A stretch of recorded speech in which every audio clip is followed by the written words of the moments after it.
Nah, kenapa kok saya bilang jelek? Kira-kira. Nah, berarti ada potensi kabel ini sudah fatigue atau bisa jadi sudah mulai kurang bagus.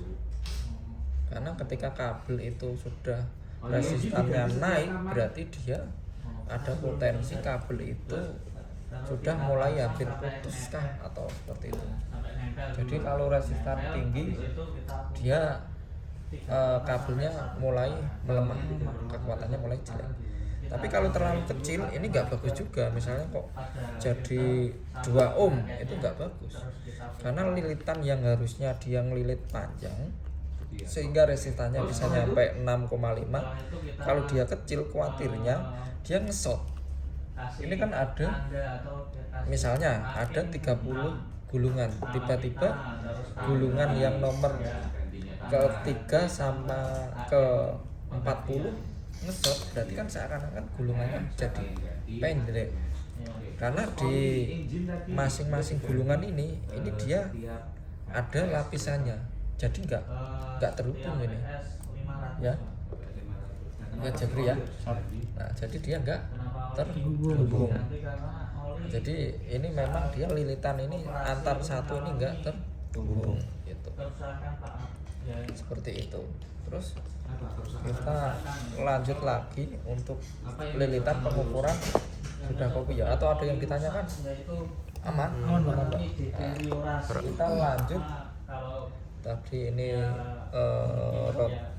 rotor sudah kopi, ini kopi. Nah, sebenarnya kalau infeksi itu kita perlu mengecek antara bodi ini dengan ini harus resistannya harus tinggi apa enggak? Tinggi. Nah, seperti ini misalnya. Kabel ini enggak boleh terhubung dengan inti besi. Nah, jadi resistannya harus tinggi, itu harus dicek juga. Minimal berapa? Nah, kalau di sini F dengan inti besi 0,5 mega ohm.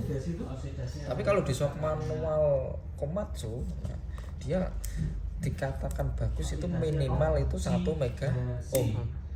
Kalau di sini 0,5 mega ohm. Kita buktikan berapa gitu kan.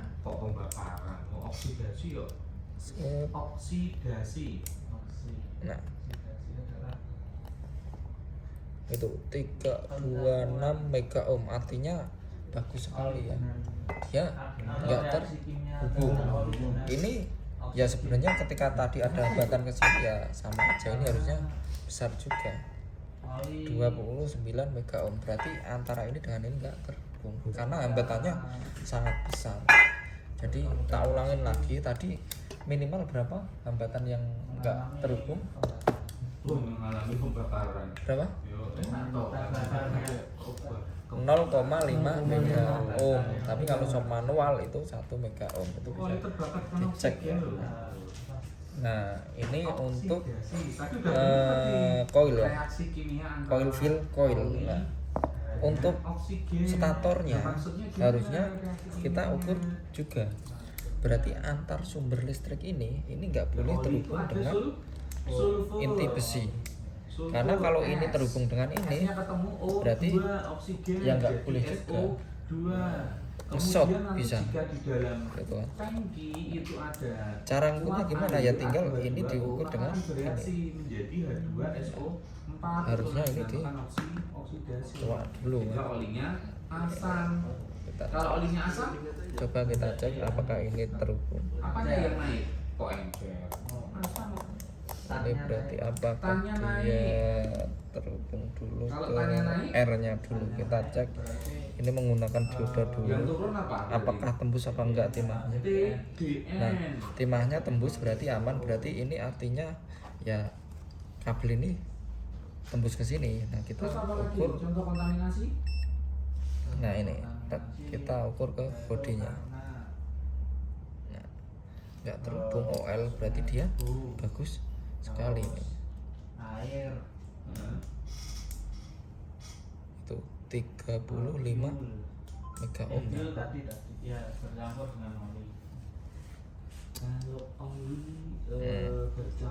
31 mega ohm, artinya hambatan besar. berwarna besar. Tapi kalau kita ngukur hambatan, usahakan jangan menyentuh tangan karena hambatan di tangan kita lebih kecil ini. Kita cek. Ini 0,1 mega ohm ya. Kalau ini kan dibakar kan benar-benar ada itu. jelaga-jelaga tuh yang membersihkan. Ini ada lapisannya juga. Sehingga olinya bercampur Seperti itu. dengan jelaga-jelaga tadi. Sehingga Ini oli nanti ini masing-masing berwarna itu harus hitam. diukur. Itu termasuk kontaminasi atau Terus degradasi? antara ini ke sini kira-kira harusnya nyambung apa enggak? Terhubung. Kenapa kok terhubung? Kita bisa ngecek lilitan di lilitannya. Memang dia harusnya terhubung kan dia antar ini. Dari luar sistem. Cuman dia yang mungkin membedakan ada lilitan ini karena kabelnya besar seperti ini harusnya dia resistannya kecil. Kita cek aja. Kita cek aja. Nah, dia 0,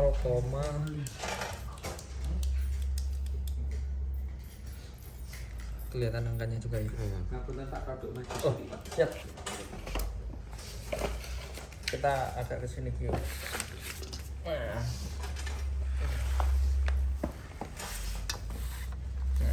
di sini kita akan ngecek.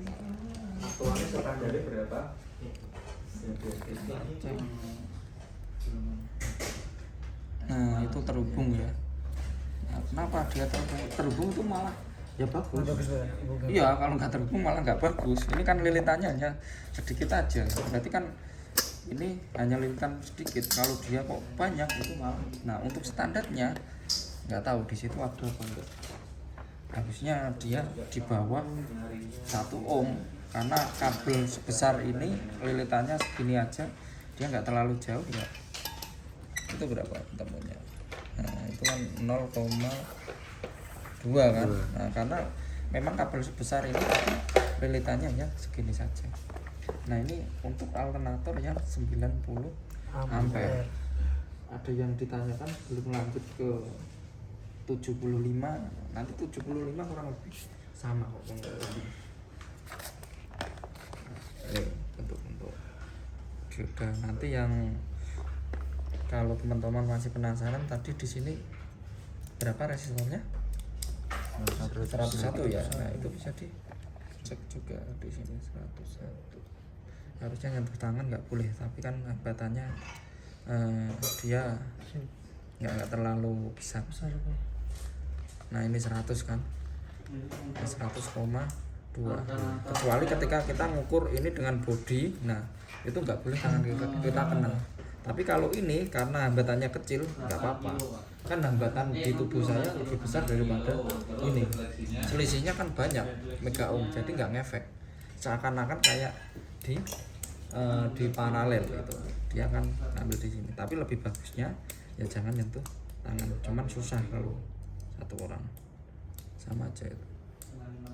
Nah, 100,7. Nih, mungkin sama juga ini.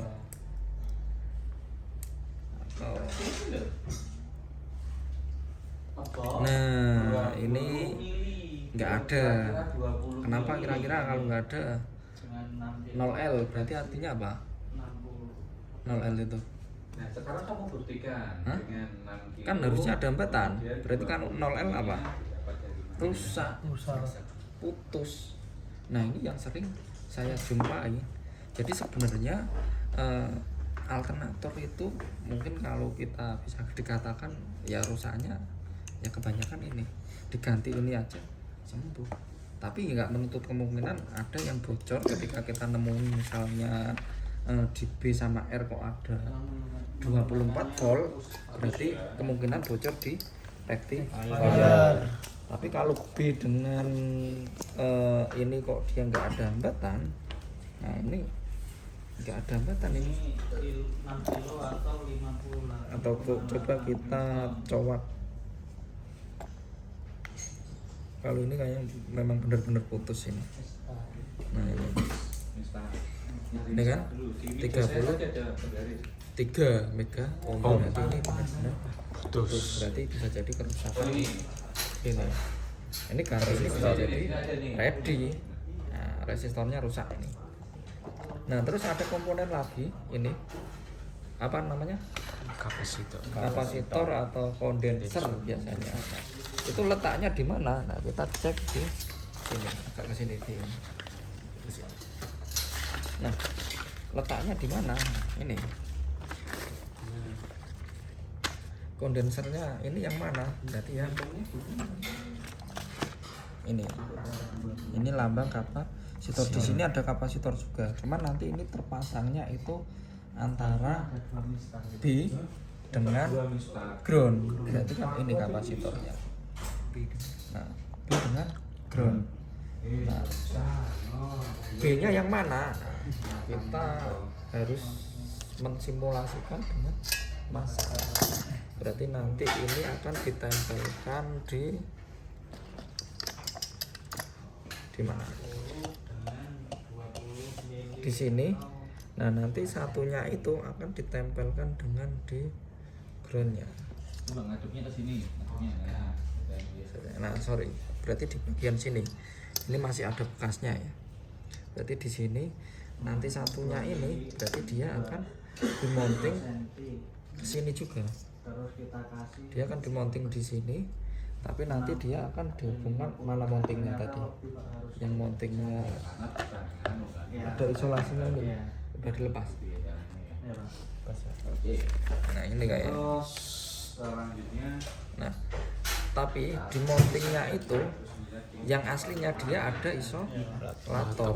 Jadi biar dari B ini kan plat B kan, dia masuk ke sini terus dia dihubungkan dengan sini. Jadi antara ini dengan ini nggak nempel. Di antara ini ada isolator dan di antara boot ini di sini ada isolator. Nah, nanti dia akan dimonting ke bawah sana. Nah, itu akan diteruskan ke mountingnya yang sini. Nah, mountingnya sini bagian mana? Nah, nanti kalau nggak salah bagian yang Kamu jelaskan. ini antara ini dengan ini. Nah, ini cocok ini. Berarti di bodinya atau yang ini. Ini cocok. Nah, itu bisa dilihat posisinya. Nah, posisinya seperti apa? B di sana, berarti di sini ada R. Nah, berarti dia positif di sini. Karena dia nanti prosesnya seperti ini ya. Nah, seperti ini ya, teman-teman ya. Berarti tadi kan yang bagian sini. Nah, berarti di sini. Nah, berarti di sana. Nah, berarti memang di sini ya. Di sini ya, teman-teman ya. Aman?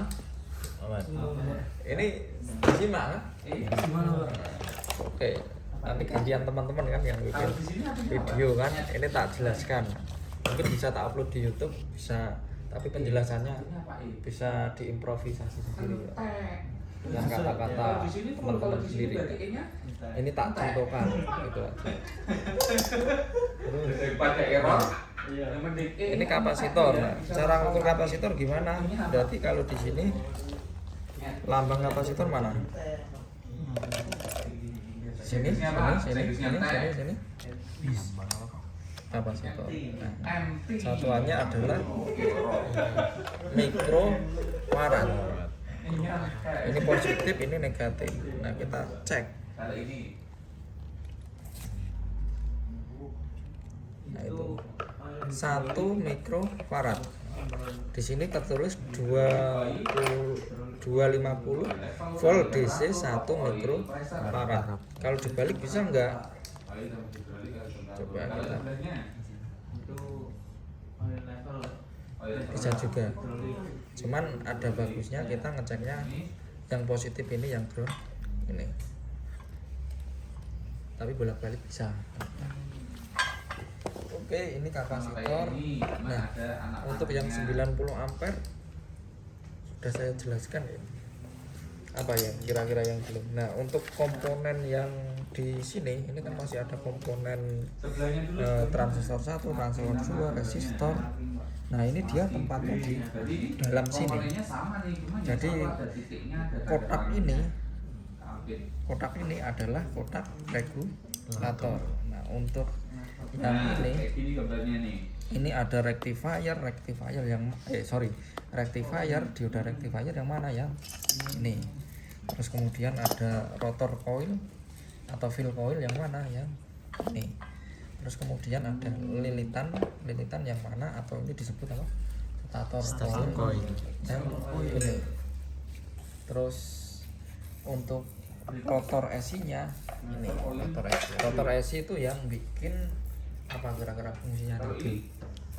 Untuk pemiringan unit, Pak. Biar di sini nanti ketika ketemu dengan yang besar, magnetnya di sini semakin kuat memutarkan magnet sehingga listriknya kayak di tarik dorong pakai gitu.